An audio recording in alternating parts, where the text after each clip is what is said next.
Je vous invite à la prière. Seigneur, vers qui irions-nous? C'est toi qui as les paroles de la vie éternelle. Amen. Je vous invite à écouter, lire le texte de 1 Thessaloniciens, chapitre 4, les versets 13 à 18. 1 Thessaloniciens, chapitre 4, versets 13 à 18. Nous ne voulons pas, frères et sœurs, que vous soyez dans l'ignorance au sujet de ceux qui sont morts, afin que vous ne soyez pas dans la tristesse comme les autres, qui n'ont pas d'espérance. En effet, si nous croyons que Jésus est mort et qu'il est ressuscité, nous croyons aussi que Dieu ramènera par Jésus et avec lui ceux qui sont morts. Voici ce que nous vous déclarons d'après la parole du Seigneur. Nous les vivants, restés pour le retour du Seigneur, nous ne devancerons pas ceux qui sont morts.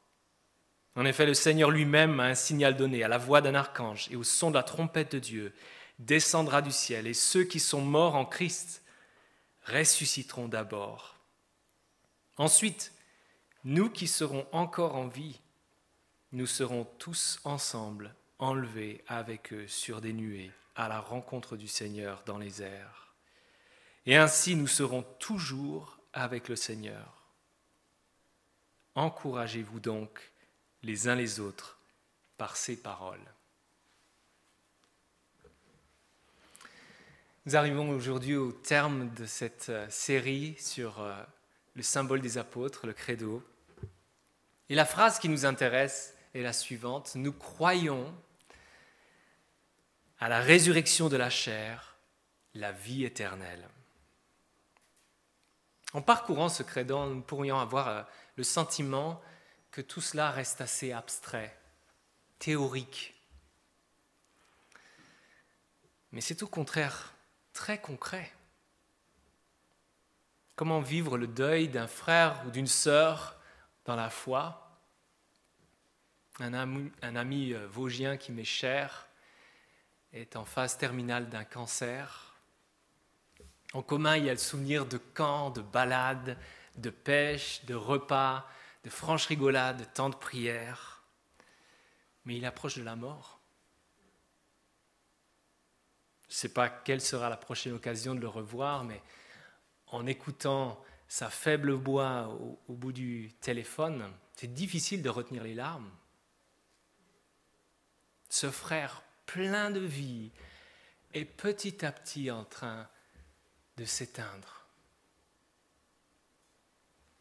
Ceux qui passent par un deuil savent que cet être cher va laisser un sentiment de vide, comme si une partie de notre personne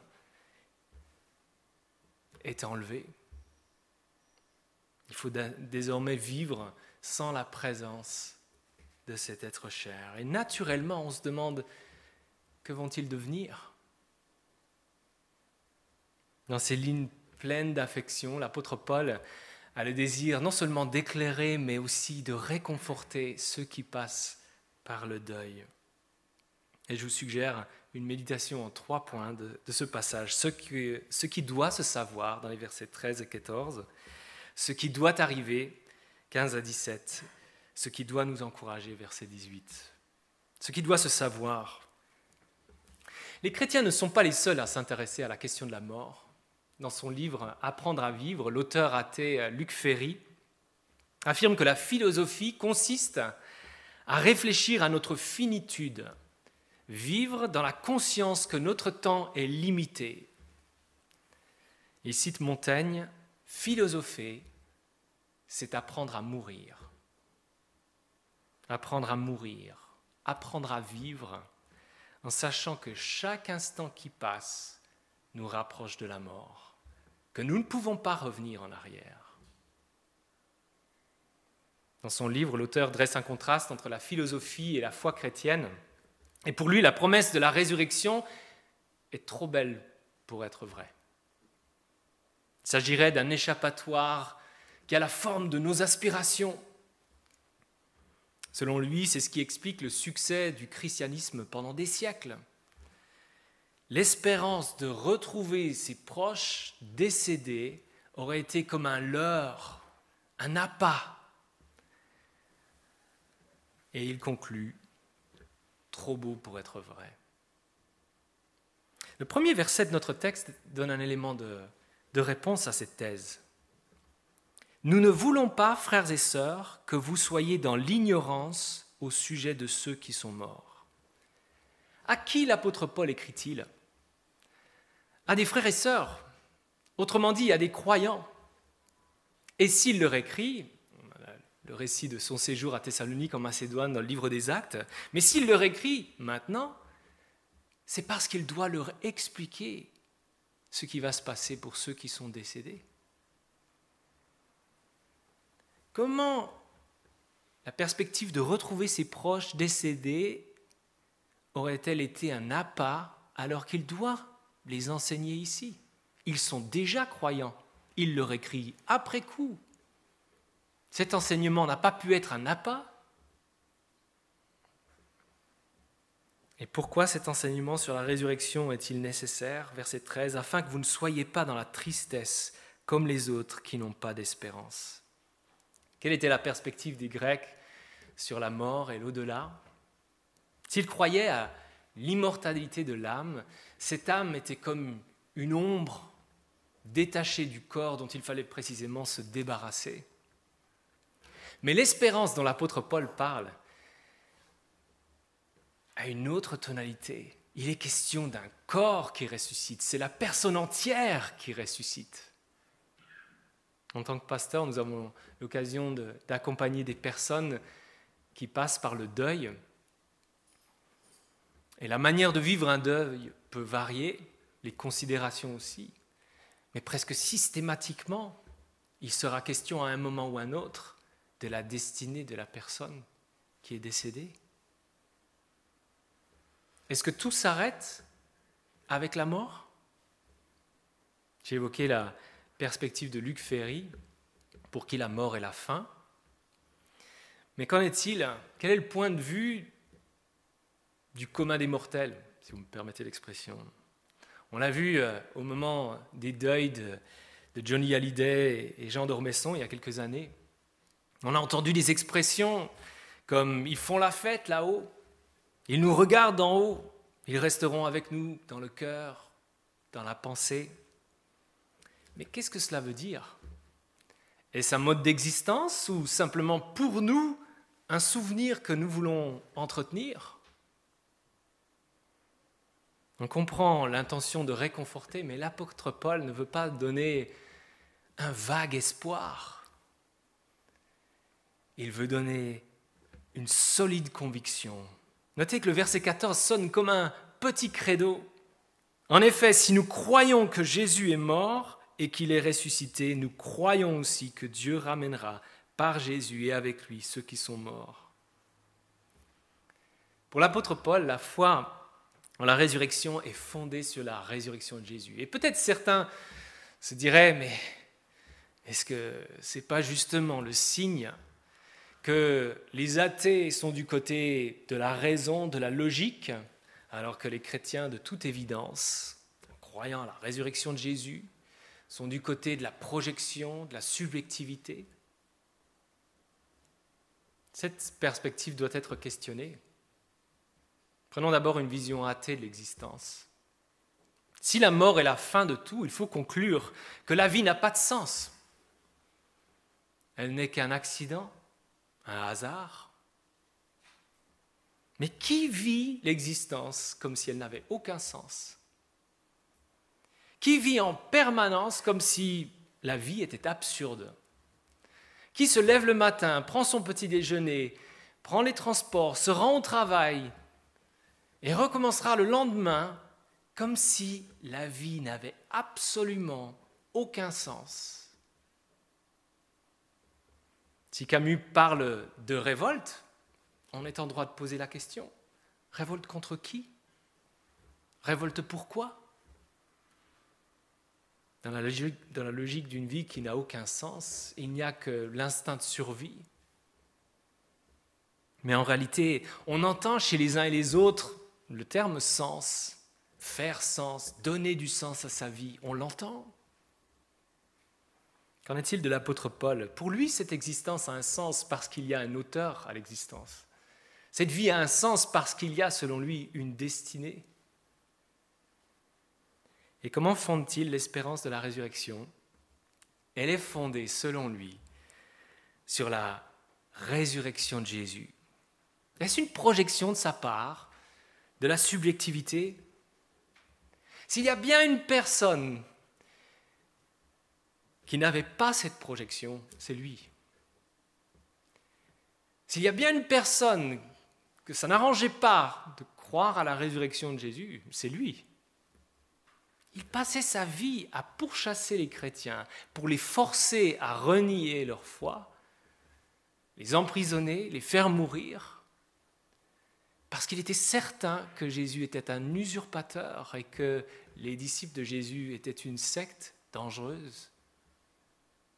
Qu'est-ce qui a changé la donne? Et c'est sa rencontre avec le Christ ressuscité. Cette rencontre l'a forcé à reconsidérer sa position et ce qui en découle. Quand il évoque la résurrection des croyants, ce n'est pas en se fondant sur une projection. Il s'appuie sur la résurrection de Jésus dont il peut témoigner. Pour tirer des conclusions, il ne s'appuie pas sur des projections, mais plutôt sur une logique dont Jésus avait déjà parlé. C'est en tant que pionnier, en tant que représentant que Jésus est passé par la mort et qu'il est ressuscité. De manière ramassée, on peut dire que ce qui est vrai de Jésus sera vrai des croyants. De la même manière que Jésus est mort et ressuscité, les croyants morts ressusciteront. Qu'est-ce que ça change? Mais les croyants ne devraient pas être tristes comme les autres qui n'ont pas cette espérance. Est-ce que ça signifie que les chrétiens n'éprouvent aucune tristesse? Si c'était le cas, pourquoi les larmes de Jésus devant la tombe de son ami Lazare? Pourquoi les larmes des amis de Paul quand ils réalisent qu'ils ne vont pas le revoir de leur vivant? Ce n'est donc pas une absence de tristesse, mais une tristesse différente. Différente parce que c'est être triste tout en ayant la ferme conviction que nous allons revoir nos frères et sœurs dans la foi. Dans le langage courant, on fait la distinction entre un adieu et un au revoir. Alors qu'un adieu est considéré comme définitif, un au revoir dit quelque chose de passager. Mais paradoxalement, l'expression renvoie à Dieu au fait de se retrouver auprès de Dieu, avec l'espérance chrétienne. Autrement dit, pour des chrétiens, même un adieu n'est pas définitif. On sera triste de voir un frère ou une sœur décédé, mais pas de la même tristesse qu'une personne qui n'a pas cette espérance. Ce qui doit arriver dans les versets 15 à 17. Ce qui doit arriver. En regardant les circonstances dans lesquelles l'apôtre Paul a visité cette ville de Thessalonique, y a enseigné l'évangile, on constate que le séjour a été bref. Si certains ont cru à la bonne nouvelle, assez rapidement il y a eu de l'opposition, des menaces, au point où il a dû fuir la ville de nuit, au maximum 3 semaines après être arrivé.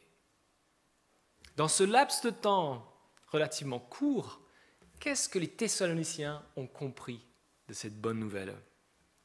Entre autres, ils ont saisi la distinction entre des idoles conçues par leur imagination et le Dieu unique et vrai. Ils ont compris qu'ils étaient responsables devant Dieu de leur vie, qu'il y aurait un jugement sur leur vie. Ils ont compris que par amour, Jésus a accepté de vivre ce jugement à leur place. Ils ont compris que Jésus est ressuscité, démonstration que cette dette, leur dette, a été payée. Ils ont compris que Jésus est Seigneur de l'existence et qu'il reviendra. Ces doctrines ne sont pas restées abstraites. Elles ont eu des répercussions et c'est l'occasion de nous poser la question, de nous demander si elles ont des implications pour nous. On l'a vu tout à l'heure, les croyants de Thessalonique s'inquiètent, s'attristent pour ceux qui sont en train de décéder ou sont décédés. Est-ce qu'ils seront les oubliés de l'histoire? Est-ce qu'ils sont morts trop tôt? Est-ce que tout est fini pour eux? Ils ne verront pas le Seigneur? S'il y a des choses qu'ils ignorent, s'ils ont besoin d'un enseignement, on voit que les doctrines qu'ils avaient déjà crues avaient des conséquences pour eux. Et déjà au début de sa lettre, l'apôtre Paul louait l'œuvre de leur foi, le travail de leur amour, la fermeté de leur espérance. Ces doctrines avaient des implications pour eux. Mais qu'en est-il de nous? Est-ce qu'au fond, on n'est pas vraiment intéressé par le sujet? On a d'autres préoccupations. Est-ce que notre intérêt se situe plutôt dans les bénéfices au présent? Qu'est-ce que Jésus m'apporte dans le présent? Ou qu'est-ce que Jésus va m'apporter de mon vivant? Quoi qu'on en dise, cet intérêt ou non pour l'espérance dit quelque chose de nos plus grandes aspirations. Et si on devait faire le choix entre nos plus grandes aspirations du moment et Jésus, je ne sais pas quelles sont vos aspirations en ce moment.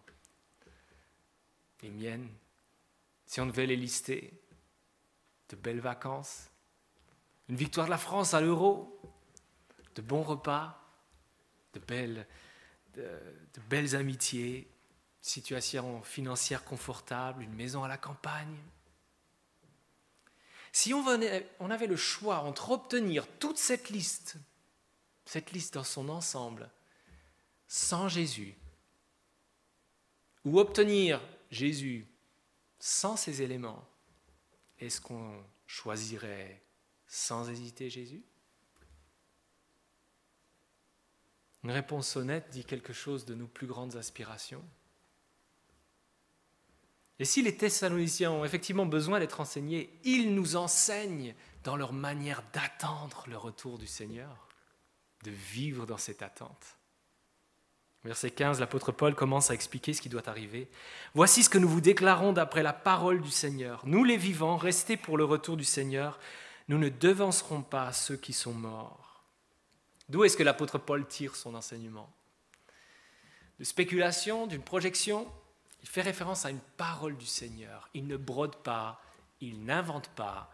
Que ce soit une parole retranscrite dans les évangiles ou pas, c'est sur la parole du Seigneur qu'il se base. Mais pourquoi affirme-t-il « Nous les vivants restés pour le retour du Seigneur » ? Parce que ça signifie que l'apôtre Paul était certain que Jésus reviendrait de son vivant, et donc, puisqu'il est mort vers 66-67, qu'il s'est trompé. Comme Jésus l'avait annoncé, comme l'apôtre Paul le rappellera au chapitre 5, personne ne connaît le jour du retour du Seigneur. Personne n'est en mesure de savoir quand il aura lieu. Alors pourquoi écrit-il de cette façon? N'est-ce pas une manière de se mettre dans la peau de ceux qui attendent ce retour, qui y aspirent? Et au fil de ces lettres, on entendra parfois parler du moment de sa mort qui approche. Autrement dit, ce n'est pas une certitude absolue qu'il sera en vie à ce moment-là. Dans versets 15 et 16, il s'embarque dans l'explication de la fin. Verset 16. En effet, le Seigneur lui-même, un signal donné à la voix d'un archange, au son de la trompette de Dieu, descendra. Le Seigneur lui-même a un signal donné à la voix d'un archange et au son de la trompette de Dieu, descendra du ciel, et ceux qui sont morts en Christ ressusciteront d'abord. Ensuite, nous qui serons encore en vie, nous serons tous ensemble enlevés avec eux sur des nuées à la rencontre du Seigneur, dans les airs, et ainsi nous serons toujours avec le Seigneur. Comment réagissez-vous à l'écoute de ces versets? D'après vous, on verse plutôt dans le mythe ou la science-fiction? son de la trompette, voix d'un archange, le Seigneur qui descend, le peuple qui monte. Et ce serait tentant de détourner le regard de ce texte pour se tourner vers des textes qui sont plus consensuels.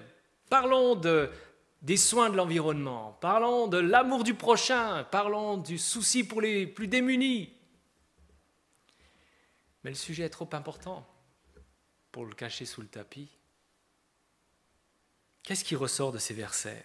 N'est-ce pas l'aspect incontournable de l'événement, aux dimensions cosmiques? Prenons les 3 éléments sonores. Le signal donné par le Seigneur, la voix d'un archange, la trompette de Dieu, le signal, qui peut être traduit aussi commandement du Seigneur, rappelle la puissance de cette parole et nous rappelle aux origines, cette parole créatrice que la lumière soit. Parole pleine d'autorité qu'on retrouve dans la bouche de Jésus devant la tombe de Lazare. Il lui suffit de dire « Lazare, sors !» et il sort. Mais il y a aussi la voix d'un archange. Que faut-il en penser? Si les anges fascinent par leur vocation de messager, leur capacité, il est question ici d'un archange. Autrement dit, sa voix est le symbole d'un commandement relayé. Comme on le verra probablement lors du défilé du 14 juillet, il y aura ce genre de scène. Toute une troupe à l'écoute d'un officier qui crie, et tous les soldats vont scrupuleusement obéir aux ordres. Que dire du son de la trompette? Elle symbolise le rassemblement du peuple de Dieu dans l'Ancien Testament, au Sinaï, à la rencontre de Dieu, mais par la suite encore. Et dans un sens, c'est une manière de dire que Dieu sonne le glas. C'est la fin. Dieu sonne le glas. Mais si ces éléments annoncent la fin, ils annoncent en même temps une rencontre. Comment parler de cette rencontre? Que dire de cette rencontre? Si l'appel est décrit de 3 façons, 3 éléments sonores, il concerne 3 parties. Le Seigneur descend. Les morts d'abord en Christ ressuscitent. Les croyants encore en vie sont enlevés. Pour les vivants, le terme « enlevé » est fort. Une manière de dire que ce rendez-vous est immanquable. Personne ne manquera à l'appel. Une fois ces versets parcourus, on est frappé par leur aspect succinct, n'est-ce pas?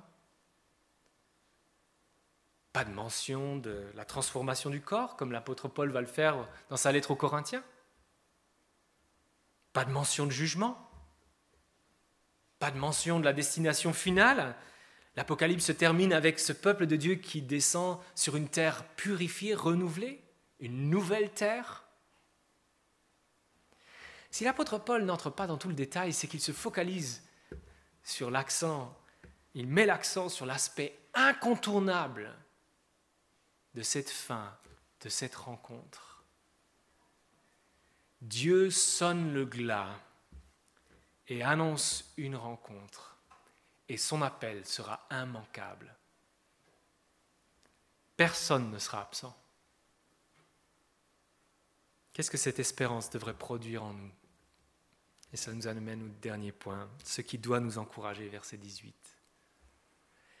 Encouragez-vous les uns les autres par ces paroles. En quoi est-ce qu'elles nous encouragent? En introduction, je mentionnais cet ami vosgien.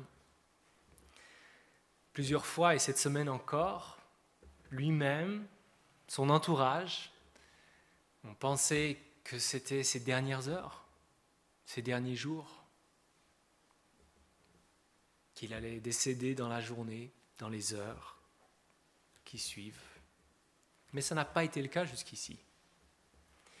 Il plaisante sur le sujet en disant que le Seigneur lui a plusieurs fois posé un lapin.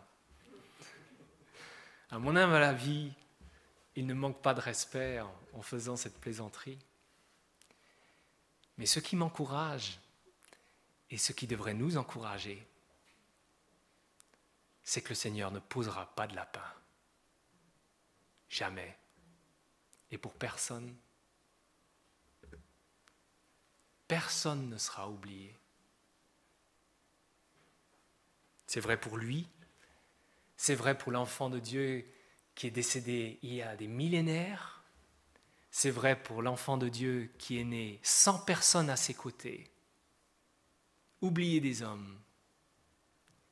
C'est vrai pour l'enfant de Dieu que vous avez à cœur et qui est sur le point de décéder.